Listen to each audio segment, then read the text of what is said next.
Are you filming it live? Yeah, I am. Okay, so you say action and we start. People will put keyboards and guitar. And So Chip. for this band, I didn't hear action. through my microphone. Light, camera, action, Chip. Action, please. Yeah, action! Here we go. There you go.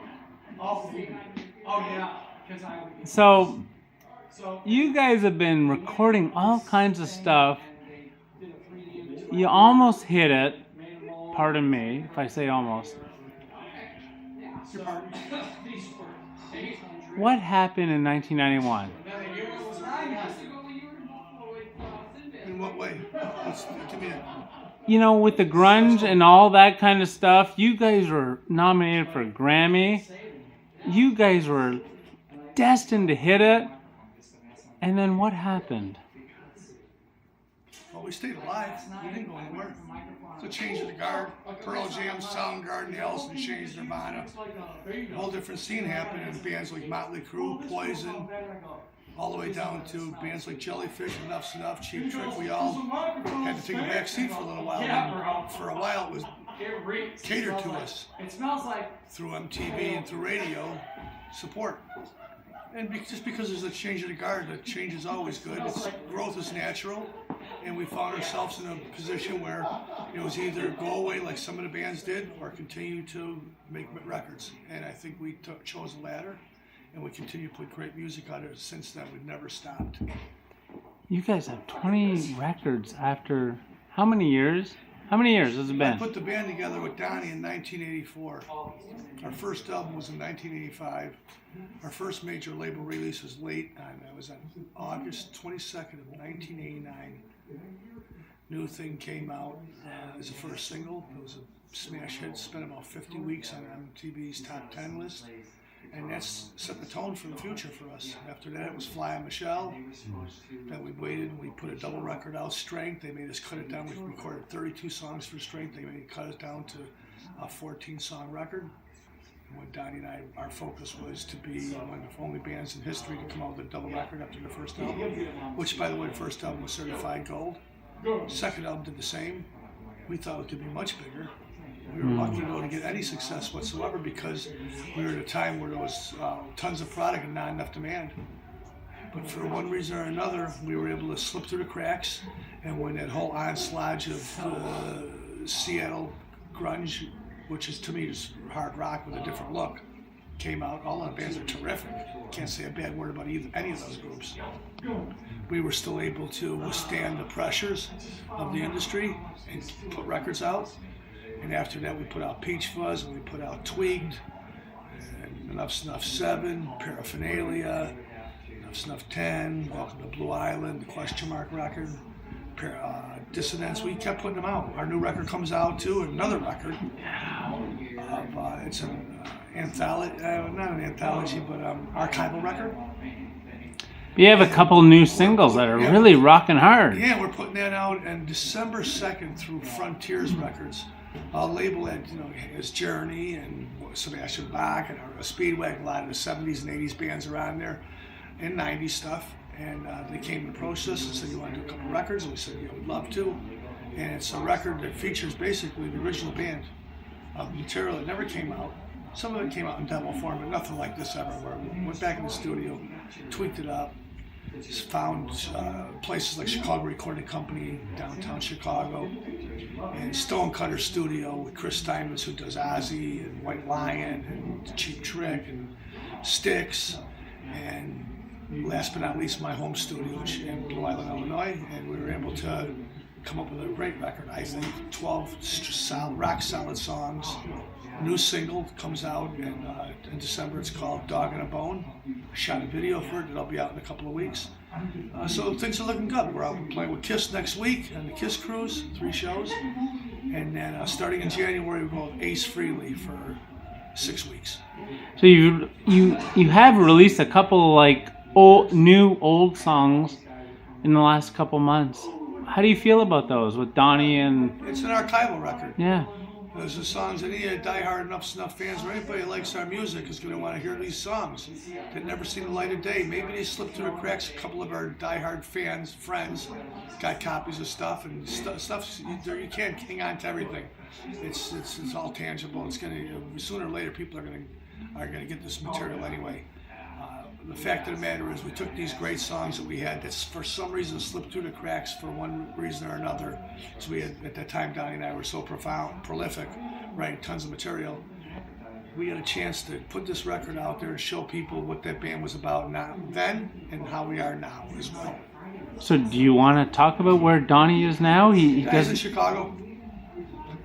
He just doesn't feel comfortable touring, or He's got some issues. He left the band in 2013. Disillusioned by the business, scorned what was going on, hated the way the direction of the music business was going. He was very intuitive. He knew that it was going to be tough times, tougher than what we already faced.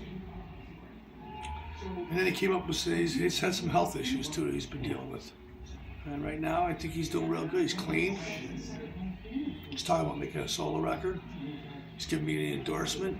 Told me, hey, you wrote these songs with me, you go out and sing them. And that's what I'm doing. Every single night I bring them to the people. And for the most part, everybody's real happy about it. So the band is stronger than ever. And I got wonderful players with me. Tori Stofragan, my old guitar player, back in the fold. Tony Fennell from Ultravox took Midge place in the band. Played with them for years. Was the front man of Ultravox. He's now playing guitar and singing all the background vocals every night. He's got a beautiful voice.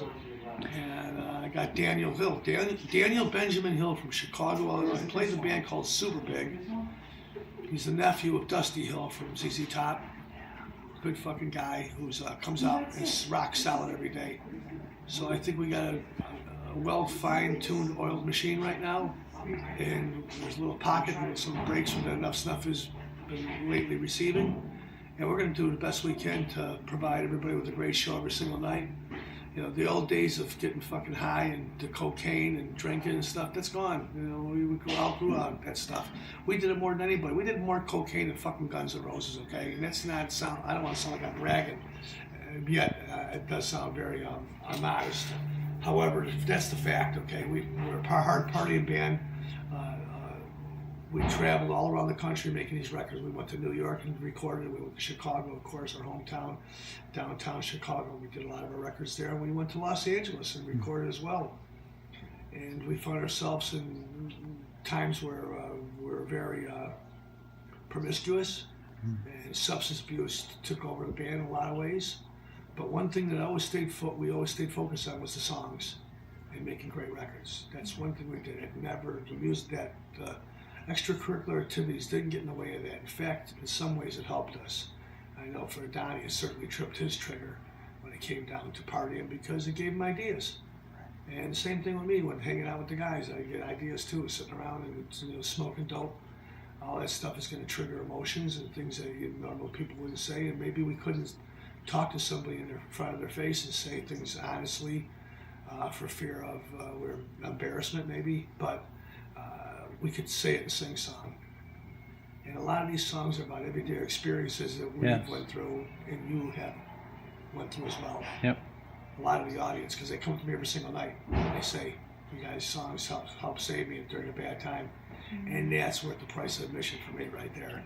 That's why I like doing it. I like people hearing these songs because that's the only thing that we have that's timeless, is the material. At the end of the day, when it's all said and done, everybody's going to go, yeah, there's another band. But there's a lot of cats out there going to go, those fucking songs are strong. That band was good live. And they're going to hold on to our records like they hold on to the great bands. Because let's face it, in another 5-10 years, guys, all the great bands that we grew up to love, that were a part of our life, a part of our fabric, they're gone. How long can you rock? The fucking Stones are in their 70s. Aerosmith's in their late 60s. Cheap Trick's getting much older. And the list goes on of wonderful, great bands that are out there. UFO and Heart and Triumph, and, from here in Toronto. That's why I mentioned some of those bands, because they're from here, from part of your fabric here in Toronto and Canada. Rush, they're all going to be gone, And so what do you expect? What do you expect? Like, the whole music industry has totally changed. You guys have been around since the mid-80s, selling records. You guys were destined to hit it big. We hit it big. You did. How many guys you sit around every day with that sold 1 million records? We did good. I'm proud of our accomplishments. Oh, absolutely. You know, are you trying to insinuate that maybe the band should be as big as Pearl Jam? That's up to you, and if you think that, that's fine. I appreciate that. Listen, any success in this business is a great thing. Honesty is truly refreshing when you find it within others, and it's liberating when you find it within yourself. I'm not a guy who's going to have a shortcut of thinking and go, you know what, we should be bigger than Pearl Jam and all the bands. In our minds, when Donnie and I put this together, we wanted to be big and huge like that. Of course, who doesn't want to see that kind of success? But I think we've had moderate success, and more than anything, our peers, the great fucking bands out there, Foo Fighters and Cheap Trick and the Aerosmiths and the Green Days, they fucking hail our band. You That's good enough for you me. get compared to I the made it right. Beatles. That's pretty big success. When you get compared to the Beatles, that's pretty big success. How does that make you feel when you get compared to the Beatles? I think that's something that's questionable. And Donnie would say the same thing to you sitting here. I'd be nuts to say that we're as good as the Beatles, but you are what you eat. And we grew up listening to Beatles and Queen and Pink Floyd and Led Zeppelin and David Bowie and Sweet, Mott the Hoople. We loved that English stuff. We always have. And that's what Squeeze. Those are the kind of bands that tripped our trigger when we were growing up. So it's when you get mentioned in the same breath as the Beatles, it's almost not a good thing because it's sacrilegious to a certain extent. However, those are bands that we loved, and you are what you eat. And that's great that you recognize that and say that, you know, that you think the band is in the same breath. You could say our name in the same breath as the Beatles, but I think that I'm just lucky to be playing music every single day. So Chip, you're being American, I'm Canadian. There's the whole Seattle scene that came around in 1991, and then there was a lot of people that really thought there was a whole scene going on in Chicago, which is where you guys are from. Is. Yeah, still is. Still is. What happened in about 1993 in the Chicago scene? Did it just get quashed? What happened? I think the Chicago scene went, no, but Chicago we still had Cheap Trick. Although they weren't doing as great back then, we were doing okay. Both of us were both struggling in a lot of ways to find our footing because it was a change of the guard with the alternative scene, which we felt we were alternative before anybody. But when MTV started playing our videos, people were listening with their eyes instead of their ears. We were makeup, lipstick, we were colorful, flamboyant, kind of like glitter rock glam, and so MTV would play our videos. And that pigeonholes you sometimes when you come out a certain way. Now bands like Pantera and Metallica and Megadeth, those fucking guys wore makeup and lipstick like crazy too. They were smart. They knew when to get off and fucking clean up and cut their fucking dues and change their look. But in the early days, look at their old pictures and stuff, read their interviews and stuff, check them out. They were just as glam as we were. Pantera was a total glam rock band in '86. Yep, you're right.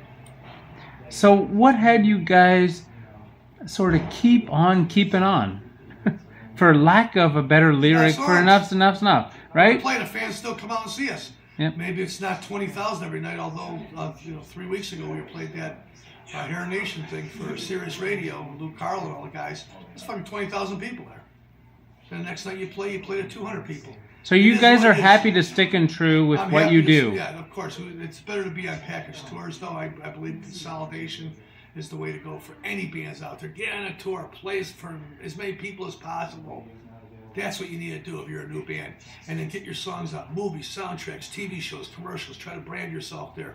Then you can be successful like they have to worry about slugging the clubs like we're doing right now, playing 200-300 people a night.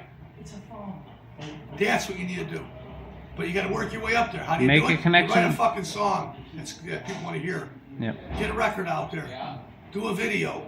And then find your little place somewhere and look at who's out there touring. Get on Polestar. Find out who the band's playing. Get on there with a tour with somebody. Then a band's got some success. Find a manager that's going to help you a little bit. So you can just focus on the task at hand, which is making a good record and writing songs. Yep. You got a chance. So it's 2016. What's 2 years, 5 years from now, Chip? 5 years from now, 5 more records, I hope. This is the way of enough's enough. What do you want to say to the fans in the last 10 seconds? Last 10 seconds. Thanks everybody that supported the band. I wish you and your families all the success in the world. May the best thing that happened to you last year be the worst thing that happens to you this year.